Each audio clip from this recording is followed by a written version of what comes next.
तो नमस्ते प्रणाम स्वागत बा रउआ सबके राइटर के राज के चैनल पर। और सब बताइए आप सब कैसन बाने। उम्मीद करते हैं रउआ सब भी बढ़िया होखब, अच्छा होखब। तो रउआ सब उन खातिर लेके आ गए बानी बिल्कुल ज़बरदस्त, बिल्कुल ब्लास्ट, बिल्कुल खतरनाक, बिल्कुल हिट मेटर भोजपुरी ट्रैक पर भोजपुरी दर्दनाक बेवफाई संग, ठेठ देहाती बेवफाई संग लेके आ गए में रउआ सब उन खातिर। उम्मीद करते रउआ सबके बेहद पसंद आई। अगर एकरा कर रउआ नया म्यूजिक बनवा के बढ़िया से दिल से गायकी कही तनी तो 100% बाकी गाना रहा मार्केट में ब्लास्ट करी।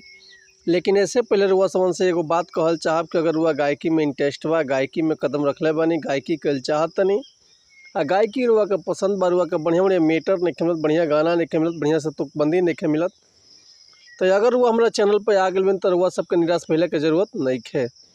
काहे से कि रुआ समन खातिर हम हर एक प्रकार के सॉन्ग लिखी ले, हिंदी होके चाहे भोजपुरी होके, चाहे रुआ कोनो भी ट्रैक पर भोजपुरी गाना लिखवा सकिले, चाहे नया कंपोजिशन गाना लिखवा सकिले, लव सॉन्ग, ऑर्केस्ट्रा सॉन्ग, बेवफाई सॉन्ग, पूर्वी, निर्गुण, भजन, लोकगीत, लयदारी, रंगदारी, जातिवाद सॉन्ग, चाहे जिला स्पेशल गाना, चाहे बोल बम के गाना, चाहे रक्षाबंधन गीत, चाहे वो विवाह गीत, चाहे विदाई गीत, चाहे वो अपना मनपसंद के कोनो भी गाना लिखवा सकिले, वो बिल्कुल उचित चार्ज पर।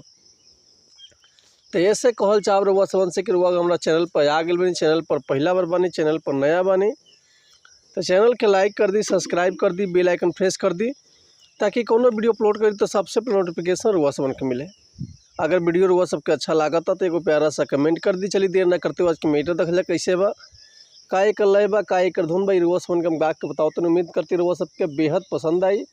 ऐसे बहुत पुराना गाना आई एगो भरत शर्मा के दहेज प्रथा गीत रहे कि जनती जे जारल जईबू आग में दहेज के, पाप नहीं करती हो बेटी अरे ससुरा में भेज के। तो यही ट्रैक पर वह सॉन्ग का लेके आगे बने बिल्कुल ज़बरदस्त बेवफाई सॉन्ग।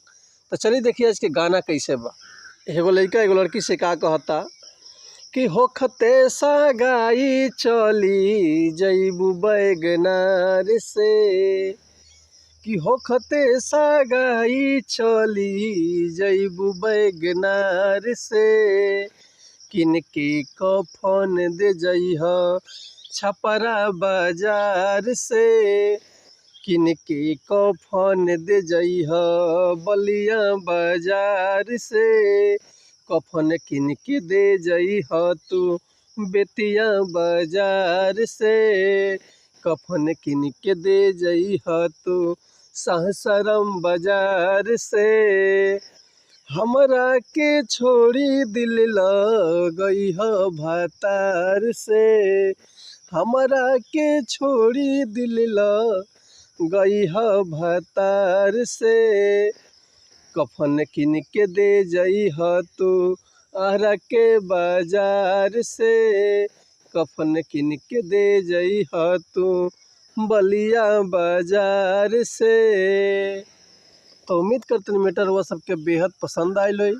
अगर ये गाना कर हुआ फुल लिखवाल चाहते हैं तो डिस्क्रिप्शन में हमारा कॉन्टैक्ट नंबर बा, व्हाट्सअप नंबर बा, तो रुआ कॉल कर सकले या व्हाट्सअप कर सकले, रुआ के बिल्कुल उचित चार्ज पर फुल गाना मिल जाए।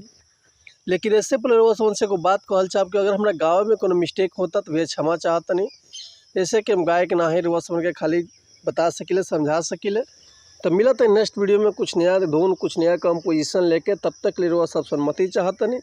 नमस्कार प्रणाम, जय हिंद, जय भारत, जय भोजपुरी समाज, हर हर महादेव, जय शिव शंभो, जय माता दी।